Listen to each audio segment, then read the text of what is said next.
الحمد لله وكفى وسلام على عباده الذين اصطفى أما بعد فأعوذ بالله من الشيطان الرجيم بسم الله الرحمن الرحيم إن عدة الشهور عند الله 12 شهرا في كتاب الله يوم خلق السماوات والأرض منها 4 حرم. وقال الله تبارك وتعالى في موضع آخر والفجر وليال عشر والشفع والوتر. صدق الله المولانا العظيم وصدق رسوله النبي الكريم ونحن على ذلك لمن الشاهدين والشاكرين والحمد لله رب العالمين. اللهم صل على سيدنا ومولانا محمد وعلى آل سيدنا ومولانا محمد وبارك وسلم. بزرگان محترم معزز دوستو، اسلامی مہینوں میں سے اس وقت جو مہینہ چل رہا ہے اس کو ذی القعدہ کا مہینہ کہتے ہیں. اس کے بعد میں جو مہینہ آنے والا ہے وہ مہینہ ذی الحجہ کا مہینہ کہلاتا ہے. اس مہینے کی آج 26 تاریخ ہو گئی ہے اور چند دنوں کے بعد میں ہی ذی الحجہ کا مہینہ شروع ہونے والا ہے. چاند کے کچھ مہینے 29 کے ہوتے ہیں، 29 تاریخ کے، اور کچھ مہینے 30 کے ہوتے ہیں. یہ جو مہینہ چل رہا ہے اس کے بارے میں غالب گمان یہ ہے کہ یہ 29 کا مہینہ ہوگا، اور اگر 30 کا ہو یا 29 کا ہو، چاند دیکھتے ہی فوراً ذی الحجہ کا مہینہ شروع ہو جائے گا. یہ ذی الحجہ کا جو مہینہ ہے یہ بہت عظمت والا مہینہ ہے. خاص طور سے اس کے شروع کے جو 10 دن ہیں، یہ 10 دن بڑی شان والے، بڑی عظمت والے اور بڑی حرمت والے دن ہیں. اللہ تبارک و تعالی نے قرآن مقدس میں سورۃ الفجر کے اندر 10 راتوں کی قسم کھائی ہے. والفجر ولیال عشر، قسم ہے فجر کی اور 10 راتوں کی. اللہ تبارک و تعالی نے جو 10 راتوں کی قسم کھائی ہے، 10 راتوں سے مراد یہ ذی الحجہ کی 10 راتیں ہیں. جو آنے والا مہینہ ہے ذی الحجہ کا، اس کی 10 راتیں مراد ہیں. یہ یاد رکھیے گا، جو 10 راتوں کی قسم کھائی گئی ہے اس سے مراد دن بھی ہیں. وجہ رات کی قسم کھانے کی یہ ہے کہ اسلامی اعتبار سے رات پہلے آتی ہے، دن بعد میں آتا ہے. رات مقدم ہوتی ہے اور دن مؤخر ہوتا ہے، اس لیے رات کی قسم کھائی گئی ہے، ورنہ تو اس میں دن بھی شامل ہے. اور اللہ تبارک و تعالی نے جو قسم کھائی ہے تو ان 10 دنوں سے مراد ذی الحجہ کے 10 دن ہیں، شروع کے 10 دن. اور اللہ رب العزت کو کسی بھی چیز کے بارے میں بتانے کے لیے قسم کھانے کی کوئی ضرورت نہیں ہے. اللہ تعالیٰ تو جس چیز کے بارے میں کچھ بات ارشاد فرما دیں، بس ایمان والوں کا کام یہ ہے کہ ایمان والے اس پر یقین کر لیتے ہیں کہ اللہ تعالیٰ نے جیسا فرمایا ہے ویسا ہی ہے.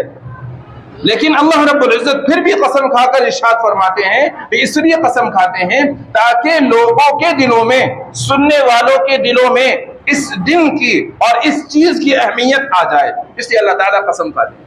تو اللہ تعالیٰ نے 10 دنوں کی جو قسم کھائی ہے، 10 راتوں کی، وہ قسم اس لیے کھائی ہے تاکہ ایمان والوں کے دلوں کے اندر ان 10 دنوں کی، 10 راتوں کی اہمیت بیٹھ جائے.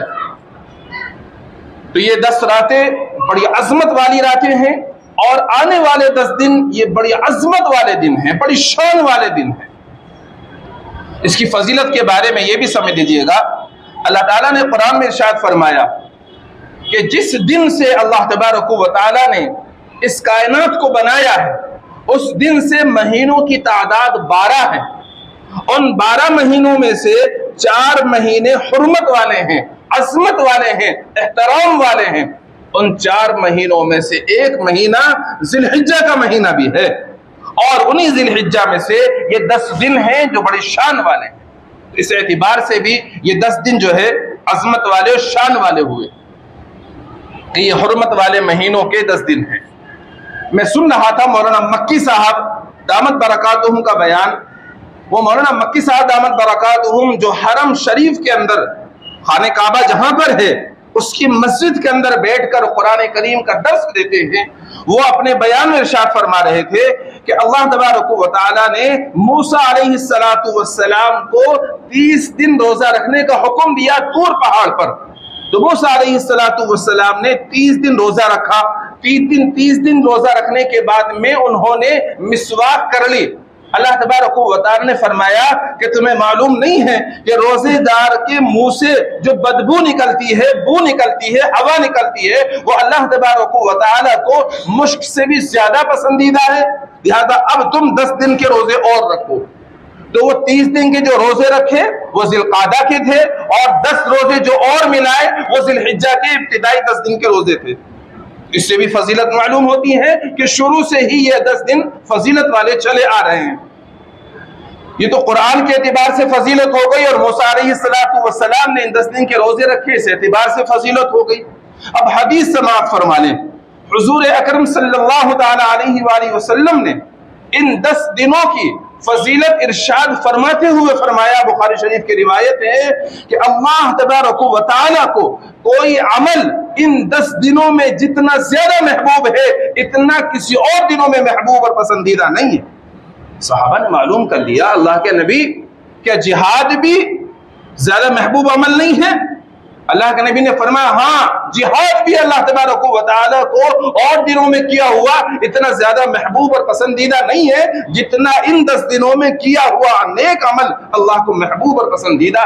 ہاں البتہ وہ مجاہد جو اللہ تبارک و تعالیٰ کے راستے میں اپنی جان اور اپنا مال لے کر نکلا اور پھر وہ واپس نہیں آیا، یعنی اللہ کے راستے میں شہید ہو گیا، تو اس کا عمل تو ان 10 دنوں میں کیے ہوئے عمل سے بڑھ سکتا ہے، لیکن باقی جو شخص بھی پورے سال میں نیک عمل کر رہا ہے اس کا نیک عمل ان 10 دنوں میں کیے ہوئے نیک عمل سے بڑھ نہیں سکتا۔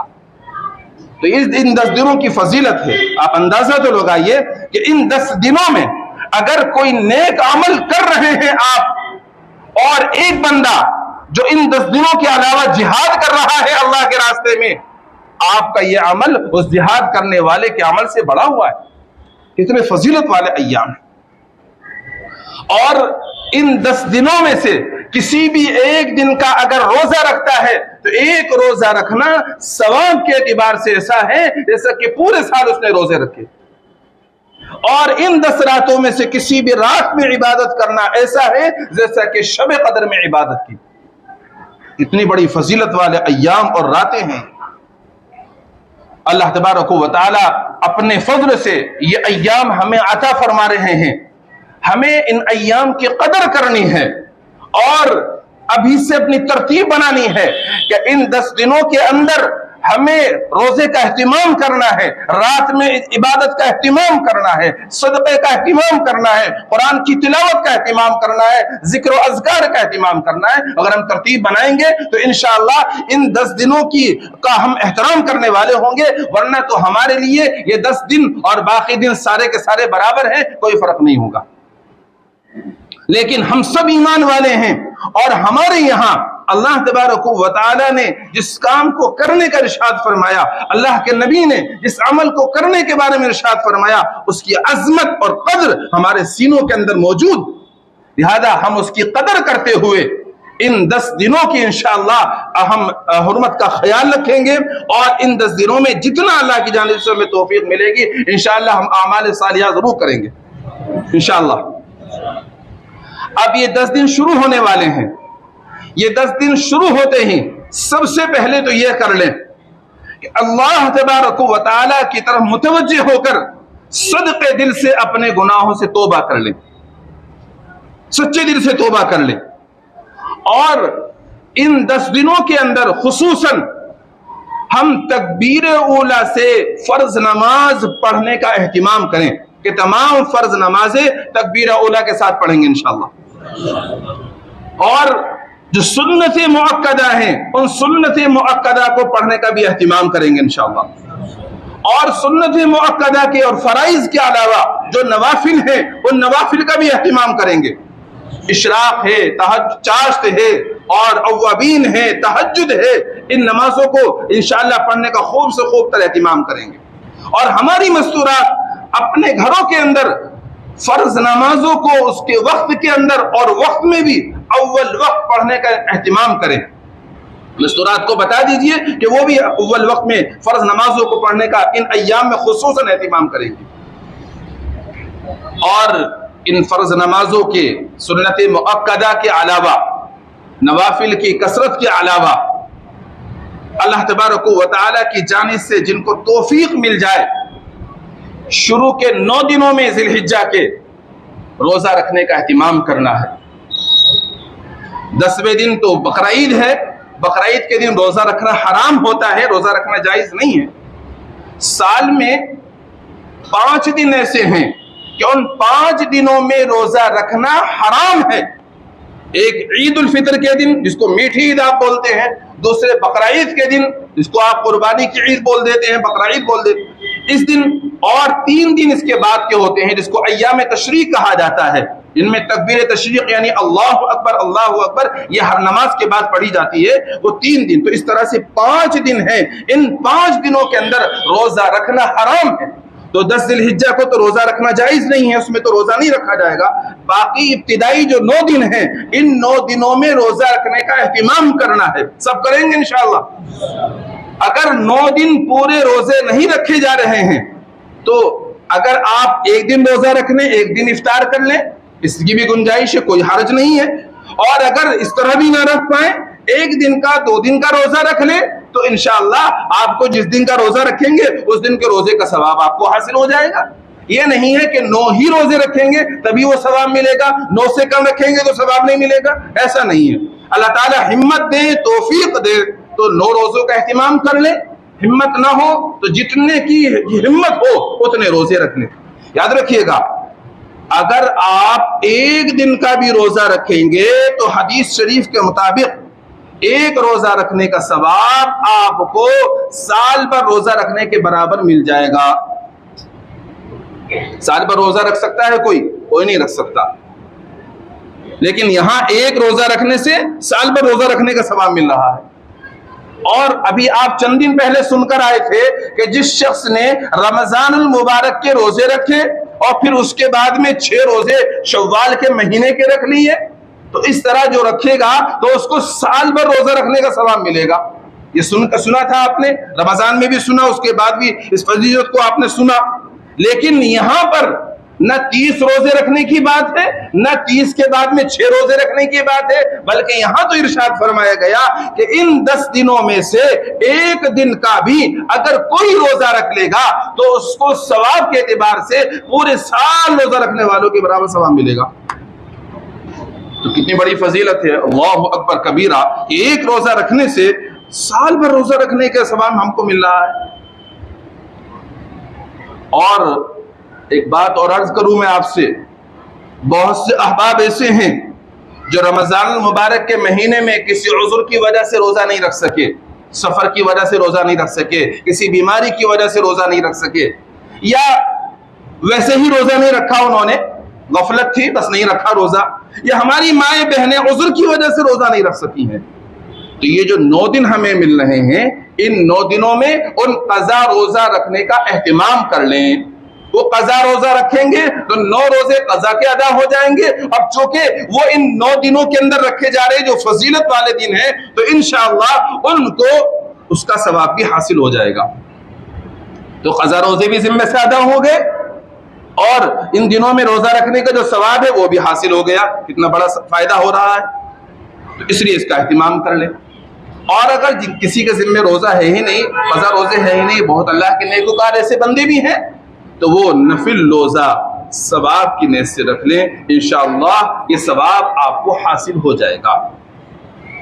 یہ ایک مسئلہ ذہن نشین فرما لیں کہ ایسا کرنے کی آپ کو اجازت نہیں ہے کہ قضا روزے کی بھی نیت کر لیں، نفل روزے کی بھی نیت کر لیں، ایسا نہیں کر سکتے۔ یعنی آپ یہ چاہیں کہ یہ 9 دن مل رہے ہیں، ان 9 دنوں میں نفل روزے کی بھی نیت کر لوں، قضا کی بھی نیت کر لوں، تو یہ ٹھیک نہیں ہے، یہ جائز نہیں ہے۔ نیت ایک ہی کی کریں گے، یا تو قضا روزوں کی نیت کر لیں یا پھر نفل روزے کی نیت کر لیں۔ اگر قضا روزے کی نیت کریں گے تو نفل روزے کا ثواب بھی حاصل ہو جائے گا، نیت نہیں کرنی، بغیر نیت کے ثواب حاصل ہو جائے گا۔ اور اگر نفل روزے کی نیت کریں گے تو نفل روزے کی ہی فضیلت آپ کو حاصل ہوگی، اور اس میں آپ کو قضا روزہ ذمے سے ادا نہیں ہوگا۔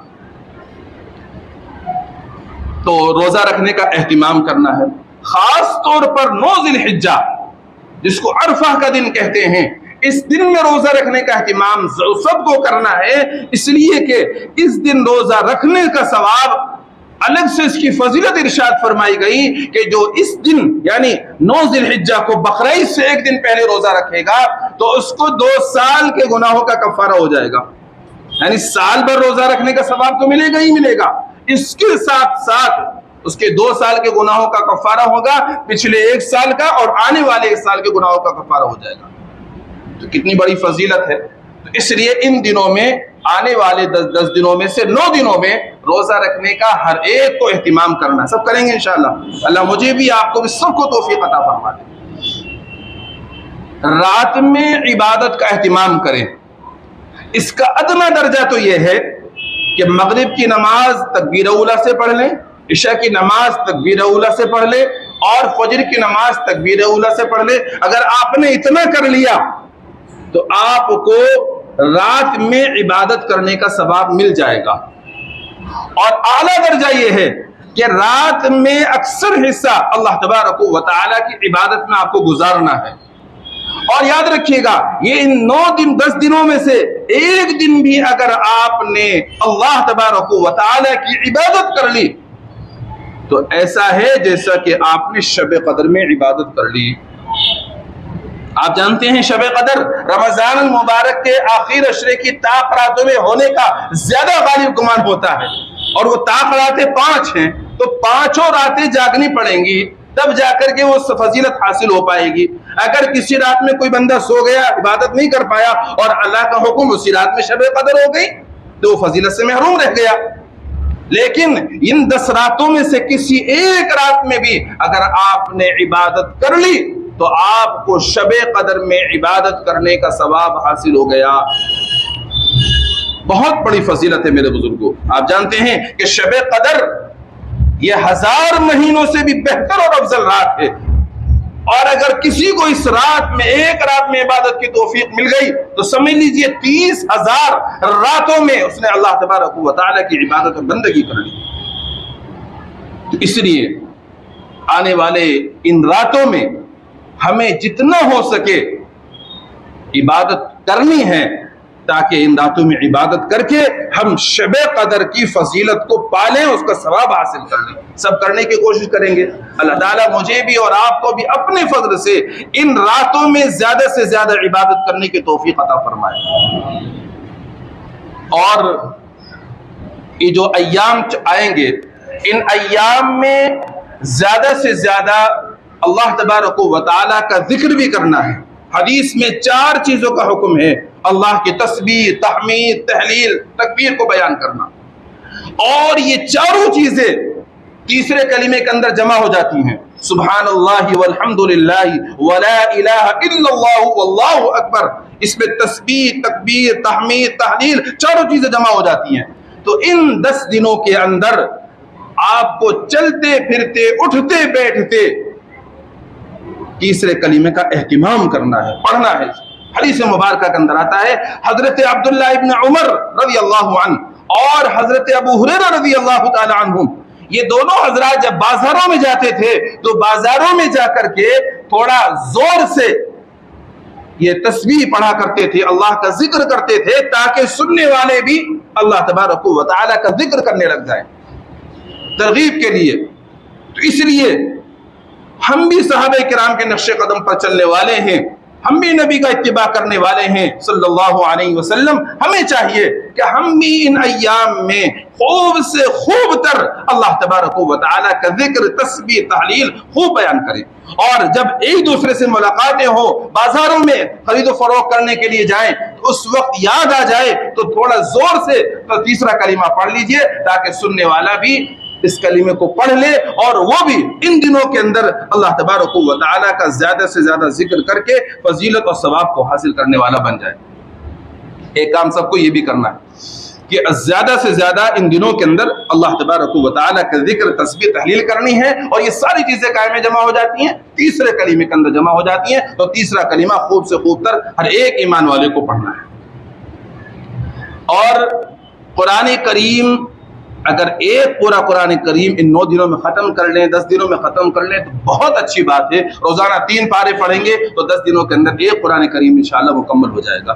اگر ایک قرآن کریم مکمل نہیں کر پا رہے ہیں تو جتنا زیادہ سے زیادہ ہو سکے اتنا قرآن کریم کی تلاوت کر لیں. اس لیے کہ اللہ کے قرآن کی تلاوت کرنے میں ہر حرف پر 10 نیکیاں ملا کرتی ہیں. تو بہت نیکیوں کا انبار ہمارے نامہ اعمال میں جمع ہو جائے گا. تو اس لیے زیادہ سے زیادہ قرآن کی تلاوت بھی کرنی.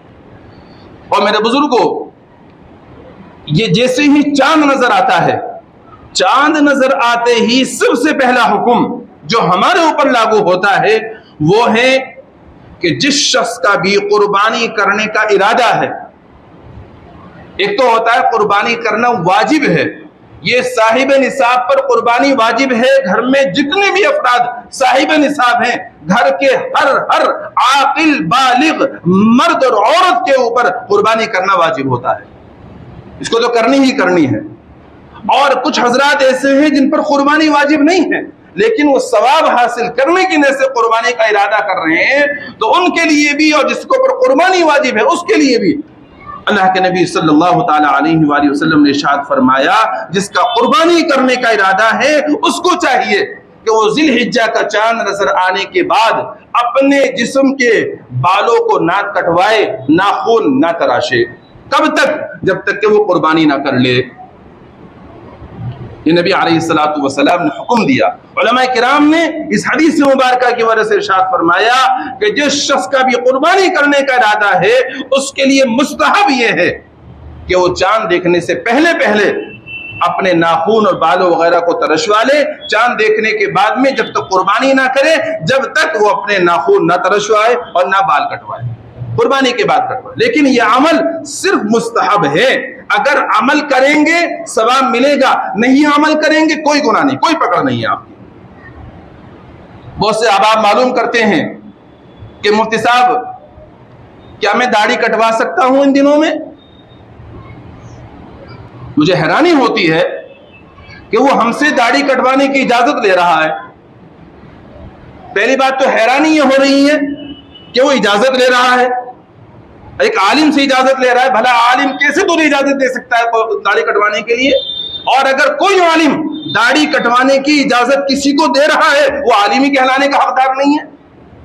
اور دوسری بات، داڑھی کا رکھنا واجب ہے، تمام انبیاء علیہم السلام کی سنت ہے. کوئی اگر داڑھی نہیں رکھتا ہے، ایک مٹھی سے کم کراتا ہے، وہ گناہ کبیرہ کا مرتکب ہے اور ہر وقت گناہ کے اندر مبتلا رہتا ہے.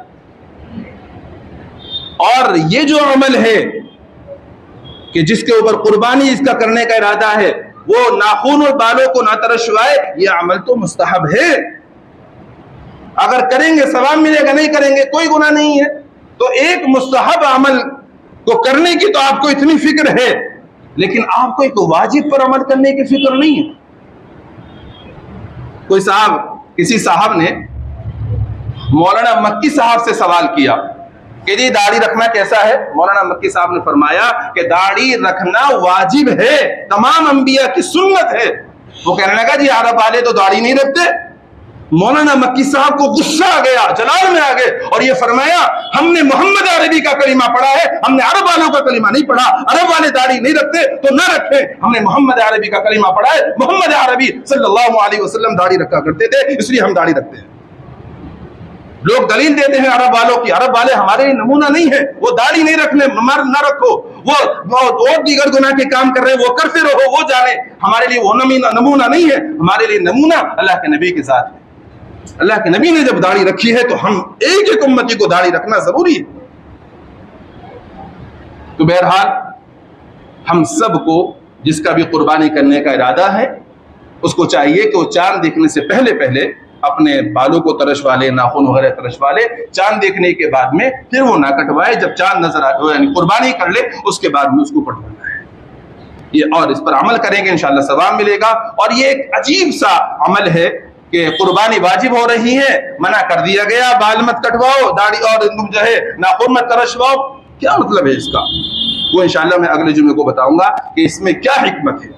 اور ان 10 دنوں میں قربانی بھی واجب ہوتی ہے، قربانی کس شخص پر واجب ہوتی ہے اور کون کون سے جانور قربانی میں ہمیں ادا کرنے چاہیے، وہ ساری تفصیل انشاءاللہ آئندہ جمعے میں آپ کے سامنے عرض کروں گا۔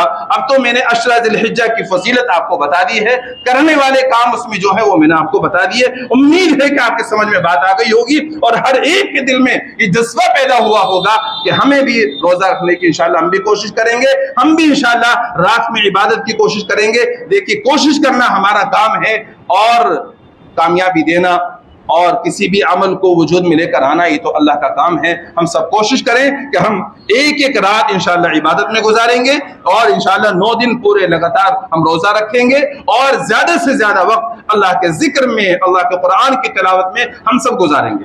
اور اس سے بھی بڑھ کر میں آپ کو بات بتا دوں کہ یہ 10 دن فضیلت والے ہیں، شان والے ہیں، حرمت والے دن ہیں۔ یہ جہاں ہم ان دنوں میں عبادت کی کوشش کریں گے وہیں ہمیں اس کا بھی خیال رکھنا ہے کہ کوئی بھی گناہ ہم سے کسی بھی قیمت پر سرزد نہ ہو جائے۔ عبادت کا تو ہمارے یہاں پھر بھی تھوڑا بہت دھیان ہے، عبادت تو کر بھی لیتے ہیں، لیکن گناہوں سے بچنے کی فکر ہم لوگوں کو کم ہو رہی ہے اس زمانے کے اندر۔ تو اس لیے اس کا پورا خیال رکھنا ہے کہ ہم سے ان 10 دنوں میں خصوصاً اور عام دنوں میں بھی کوئی گناہ سرزد نہیں ہونا چاہیے، آنکھ ہماری غلط نہ دیکھے، زبان غلط نہ بولے، قدم غلط جگہ پر نہ چلے، اور ہر ایک گناہ سے اپنے آپ کو ہمیں بچانا ہے۔ سب بچائیں گے انشاءاللہ۔ اللہ تعالیٰ اپنا فضل فرما کر ان ایام کی ہمیں قدر کرنے کی توفیق مرحمت فرمائے، اور جن عبادات کے کرنے کا حدیث میں حکم ہے ہمیں سب کو اپنے فضل سے اللہ تعالیٰ وہ عبادات کرنے کی توفیق مرحمت فرمائے۔ وآخر دعوانا ان الحمد للہ رب العالمین۔